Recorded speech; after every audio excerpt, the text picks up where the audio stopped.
É isso aí, gente. Estou recebendo aqui o Dr. Eduardo Urbano, neurocirurgião especialista em distúrbios de movimentos. Como vai? Tudo bem, doutor? E o Lucas Escobar, fisioterapeuta, também especialista.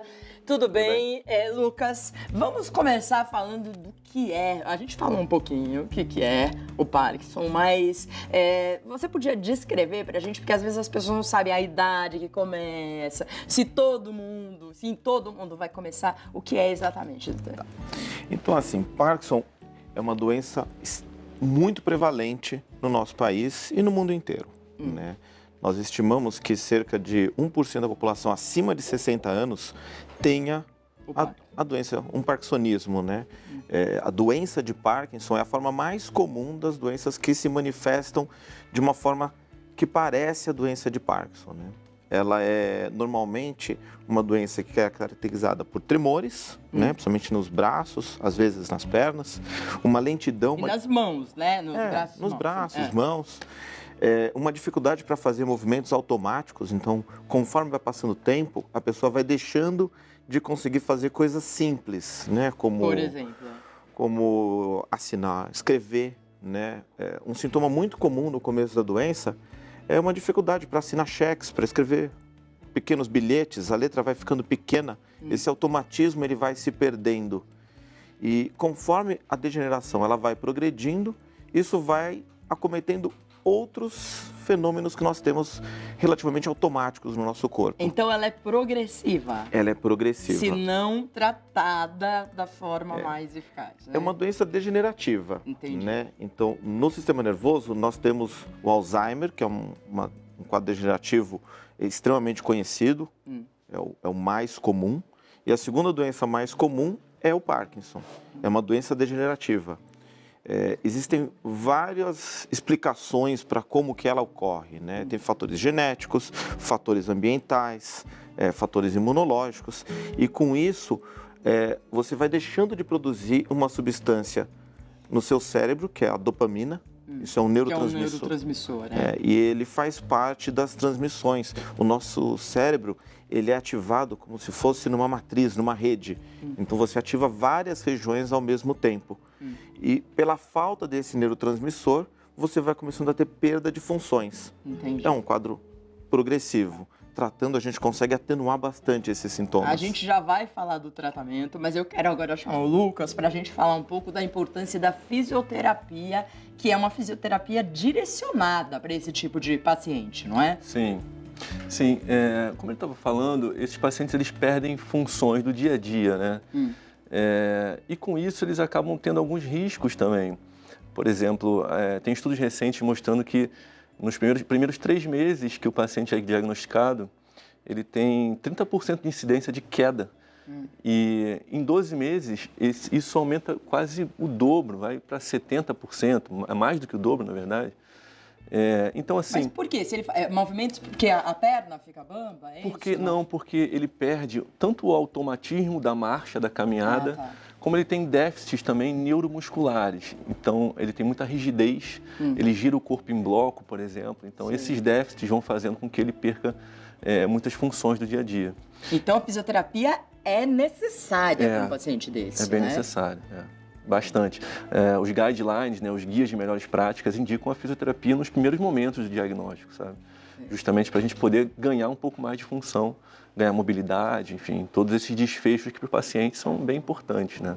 A gente já continua falando da fisioterapia e de alguns exercícios que você pode falar, de repente, para as pessoas que estão em casa e têm a doença, não sei que pode já começar, mas eu queria passar para o doutor novamente, perguntar se tem algum exame que a gente pode fazer ou se existe alguma forma de prevenir essa queda desse neurotransmissor, dopamina, que todo mundo tem equilibrado, seria? Não?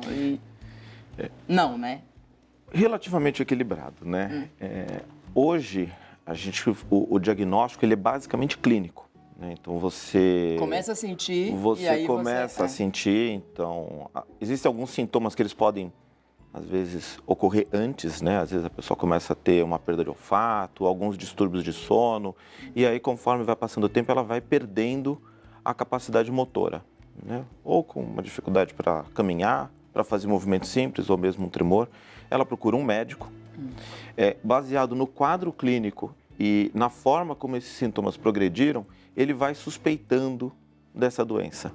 Mas como a gente está falando de uma doença degenerativa, a gente tem que dar tempo para ela se formar, né? E no início a gente chama tudo num balaio, como se fosse parkinsonismo, né? Porque a gente não sabe se o paciente vai de fato desenvolver a doença de Parkinson ou se vai ser outra doença parecida. Depois de um tempão, que seria em média uns 3, 4 anos, já dá para você dizer que o paciente 3, 4 anos?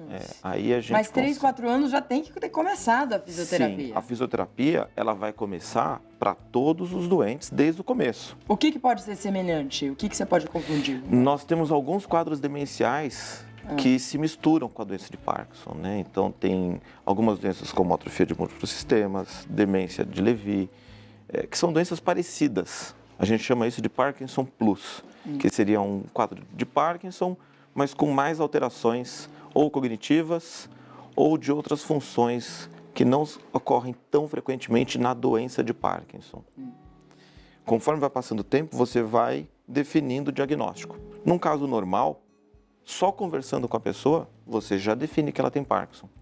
Quando isso tem alguma dúvida, aí a gente vai fazer algum exame de imagem, ou uma ressonância, ou uma cintilografia, isso tentando diferenciar entre essa doença e as outras. Entendi. Tem alguma imagem? Eu acho que a gente tem imagens aí do cérebro, não sei se eles pegaram. Tem? Pode colocar aí no nosso plasma, que eu quero que vocês expliquem o que é exatamente. Assim. Então, assim, como a gente pode ver... Um corte cerebral. Isso é um desenho, né, em que a gente fez um corte longitudinal no nosso cérebro. E a gente pode ver, na região mais central, ficaria uma região que é chamada substância nigra, que é ela onde tem a maior produção de dopamina no nosso cérebro. Sim. E aí a dopamina, ela se espalha por todo o córtex. Né? Conforme você vai tendo essas células, elas vão sendo afetadas, elas vão deixando de produzir, elas passam elas deixam de existir, né? E com isso você não tem ativação dessas outras regiões e com isso você tem um desbalanço entre os neurotransmissores. Porque o nosso cérebro recebe ativação de vários neurotransmissores ao mesmo tempo. Como você deixa de produzir dopamina, a célula deixa de ter ativação pela dopamina e às vezes isso cria uma desarmonia, né? E aí você começa a ter os sintomas. Eles podem ser mais tremulantes, mais rígidos, mais de lentidão ou de outras coisas. Lucas, você trata de pacientes que têm vários tipos de doenças, que nem o doutor falou, ou na hora já sabe que é Parkinson, como que é? Não, geralmente os pacientes com Parkinson, eles já vêm diagnosticados, né, para fisioterapia. Mas existem outros pacientes que percebem distúrbios neuromotores e que chegam ao fisioterapeuta antes também. Existem bandeiras vermelhas, por exemplo, que a gente tem que encaminhar para o médico. Realmente, existem outros tipos onde o fisioterapeuta realmente ele faz um diagnóstico funcional, cinético funcional do movimento desse paciente. Mas o trabalho em conjunto é bem importante, na verdade. A parte clínica do paciente tem que estar bem estável também. E a gente tem que se comunicar, né? Uma equipe multidisciplinar. Mas eu atendo, sim, muitos pacientes que não são só parkinsonianos, né? Que tipo de exercício que se faz, assim? Então, depende muito. No Parkinson, por exemplo, a gente precisa saber o que esse paciente ele apresenta, né? A gente precisa formular um diagnóstico cinético, funcional dele. A gente precisa testar, por exemplo, com ele funções como levantar da cadeira e agachar, mudança de decúbito, de sair da posição de deitado para de pé, por exemplo, sabe? A gente precisa testar para ver o que esse paciente tem mais de déficits. E existem instrumentos que são instrumentos validados cientificamente para a gente observar aonde esse paciente está com um maior déficit, né? E a partir daí acompanhar, monitorar esse paciente também. Então, dependendo do que ele apresenta para a gente vai trabalhar especificamente as questões dele. E aí trabalha por um tempo ou trabalha sempre? Então, como o Parkinson é realmente degenerativo, né? Então vai trabalhar sempre. Geralmente, as patologias neurológicas, a fisioterapia está acompanhando sempre. Porque qual é a porcentagem de melhora que você vê, né? Sem ser estatística, que você vê lá nos seus pacientes? Quanto você vê que melhora, assim? Então, os meus pacientes podem ser enviesados. Eu prefiro falar de estatística. Então fala de inclusive. estatística, tá? Então fala de estatística. Assim, a gente hoje vê que a fisioterapia, dependendo do grau do parkinsonismo, a gente tem uma eficácia dos exercícios de quase 40%, assim, em relação ao momento pré-fisioterapia, sabe? Nenhuma terapia, nenhuma intervenção no mundo vai ser 100%, sabe? Não tem como. Inclusive, se a gente for entrar no mérito de placebo, inclusive medicamentos que são farinha, não são medicamento e têm efeitos, sabe? Também são eficazes. Então, assim, nada é muito 100%. Inclusive os medicamentos como levodopa, Mantidan, que os pacientes usam, ele pode até falar melhor, também não são 100% para todos os pacientes. Mas a média é em torno de 30% a 40% do momento pré-fisioterapia, antes da fisioterapia, né? Então vamos falar dos remédios aí. É uma doença, então, que eu entendi até agora. A partir dos 60 anos pode começar a mais ocorrer. comum. Mais comum. Mais comum, mas Pode haver exceção. Às vezes a gente encontra pacientes bem jovens. Se a família tem, o filho vai ter, não é comprovado isso. Existe uma chance um pouquinho maior. Tá, Existem casos que são genéticos, mas eu diria que a maioria dos casos não tem uma história familiar tão clara. Apesar então é a pessoa mesmo. Se a pessoa tem outro problema neurológico, assim, uma depressão, ansiedade, não sei, pode influenciar, porque já que é um neurotransmissor? Isso talvez faça com que a pessoa se manifeste de uma forma mais expressiva. Mas essa é uma doença muito, muito específica. Então, é um problema que não tem como a pessoa inventar. Sim. Né? Ela vai Às vezes, o fato de você ter um quadro depressivo, muita ansiedade, isso faz com que você tenha um desempenho pior em qualquer atividade, né? Até numa atividade esportiva, num problema cardíaco e num problema neurológico. Você vai se entregar mais a essa doença e você consegue lutar menos, né? A gente vê bastante, por exemplo, na fisioterapia, os pacientes que se empenham bastante e têm uma atividade aeróbica, eles têm um desempenho muito melhor. Porque você tem atividade muscular mais adequada, uma reserva funcional mais adequada. Mas como você perguntou das medicações... Então, só uma perguntinha antes. Existe alguma forma natural de aumentar a dopamina? Porque a serotonina a gente sabe que o exercício físico aumenta, não é? A gente consegue se machucar menos na vida. E aí é ter uma vida saudável, se alimentar de forma regular, fazer exercícios. Fazendo o que para aumentar essa dopamina? Não consegue. Não consegue. A gente não consegue. A gente consegue se machucar menos. E aí envolve ter uma vida super saudável. Hoje, a nossa população está envelhecendo muito e com uma qualidade muito melhor, porque a alimentação mudou, a atividade física mudou. A conscientização mudou. Hoje as pessoas tratam pressão alta, diabetes. Então você tem um cérebro que ele vai estar menos machucado, ele consegue ter outros caminhos, né? Tá, remédios. Então, remédios. Medicação é uma coisa que mudou muito o tratamento da doença, né? No começo, em 1900 e nada, as pessoas às vezes eram operadas de uma forma heróica para tentar fazer o paciente parar de tremer. E no meio do último século, nós tivemos o advento da levodopa, que foi uma medicação revolucionária. Mesmo hoje, ainda é um dos remédios mais utilizados na doença. A gente vê que o paciente, ele ganha melhora da rigidez, do tremor, da lentidão. Mas para de tremer? Durante um certo período, para. No começo do doente, a gente consegue compensar muito bem o doente. Tem vários pacientes que você vai encontrar assim com 4, 5 anos de doença, que medicado, você não diz que ele tem Parkinson. Mas e mais pra frente? Mais pra frente, a degeneração vai piorando. Essa compensação com medicação, às vezes, não é suficiente. E aí, em alguns casos, hoje, a gente indica um tratamento cirúrgico para um grupo seleto de pacientes. Que é como? Então, assim, primeiro o paciente tem que ter doença de Parkinson, né? Daí vem a importância de você ter outros diagnósticos excluídos, né? O que parece, não é. Então, ele tem que ter uma boa resposta às medicações, né? O paciente que responde bem à levodopa, que é esse remédio que nós estamos comentando, isso é quase que um fator diagnóstico para a doença de Parkinson. O paciente que não responde bem à levodopa, talvez não seja doença de Parkinson, a gente tem que rever tudo. Então ele precisa ter uma boa resposta. Essa resposta infere uma reserva funcional do paciente. E hoje o que nós temos de tratamento cirúrgico modula muito do sistema dopaminérgico e dessa desarmonia que eu comentei entre a falta de dopamina e os outros neurotransmissores. Então a gente consegue ajudar pacientes que têm muito tremor, pacientes que têm muita rigidez, pacientes que têm um pouco de lentidão, né, e que têm uma boa resposta às terapias. Entendi. Tudo isso. Então, tem muitos anos aí para chegar a uma... São muitas etapas, né? Não adianta uma pessoa tem 2 anos de doença e ela já quer operar. Sei. Às vezes não é a doença de Parkinson, né? Às vezes o tratamento ainda não está adequado. Sei. O normal é uma pessoa ficar 4, 5 anos muito bem e quando ela começa a ter um prejuízo da qualidade, um prejuízo funcional, dificuldade para trabalhar, aí é a hora da gente lançar uma terapia. Entendi. Né? A gente tem 2 perguntas aqui, ou mais, daqui a pouco vai chegando, porque nós estamos ao vivo.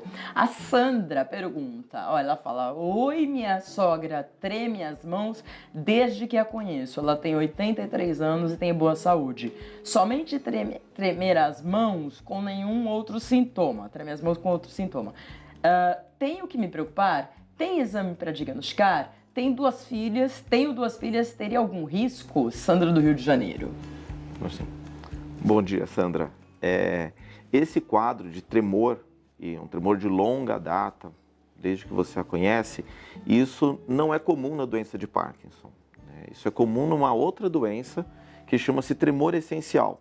É um tremor que normalmente a pessoa treme muito quando ela se mexe, então ela vai pegar uma caneta, ela treme ao longo de todo o caminho, ela pega uma xícara de café, ela treme muito durante todo o processo. Diferente do Parkinson, em que a gente vê uma pessoa tremendo e normalmente quando ela vai fazer um movimento, a mão até para de tremer durante um pouquinho.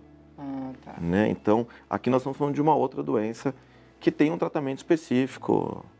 Então ela deve procurar um médico, né? Sim, procurar um neurologista. E ela pergunta se tem problema da filha dela, isso que você já Existe uma chance baixa de ter um histórico familiar, né?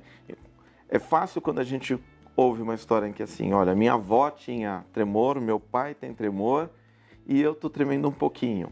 Aí fica fácil. Mas esses problemas genéticos nem sempre são tão frequentes, né? O normal é ter um caso aqui, outro longe. É difícil a gente poder julgar e criar um alvoroço em cima disso. Bom, a Ivanete, ela fala: meu esposo tem 46 anos, é novo e há alguns anos tem balançado a cabeça como se estivesse negando.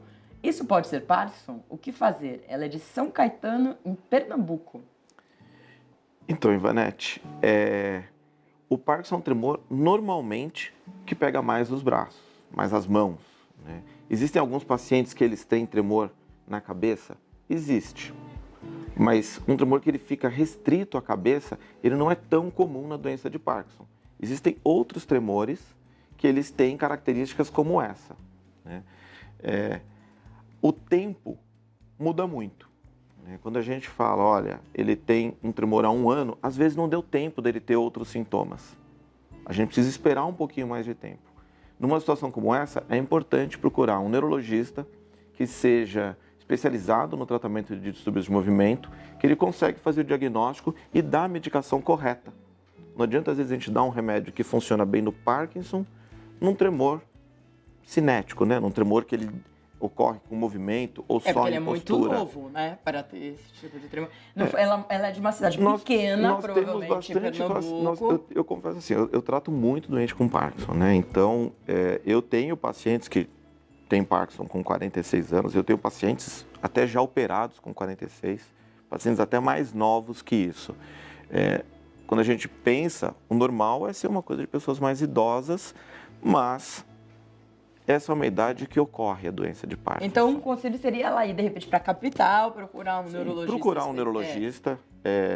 A doença de Parkinson, ela usualmente, o diagnóstico quem faz é um clínico, um geriatra, né? Eu acho que a maior parte dos pacientes com Parkinson no nosso país são tratados por geriatras, porque na grande maioria dos casos o tratamento vai bem. Eu diria que 70% dos pacientes só com remédio, sem precisar de um grande especialista, eles ficam muito bem controlados. Né? Alguns casos, principalmente em quem está no interior, às vezes não consegue ter acesso a um super especialista. Não, nem alguns casos. Olha, se eu conseguisse colocar minha mão no fogo, eu colocaria a minha mão no fogo pela Ivannete e falaria que não tem especialista. Mas pode ser que Deus tenha jogado um especialista lá em São Caetano, Pernambuco. Então, de repente, vai para a capital, vai para Recife, que eu acho que lá você pode encontrar a Ivannete. Bom, eu queria terminar, Lucas, para você falar, assim, dar um fechamento aí à questão da fisioterapia, da importância dos movimentos. Sim. Eu acho que a fisioterapia ela é uma via de mão dupla, na verdade, né? Não adianta o fisioterapeuta ele ter super conhecimento científico na área dele e o paciente não colaborar, sabe? E não adianta também o paciente muito colaborar e o fisioterapeuta não ter conhecimento científico, né? Então, uma via de mão dupla.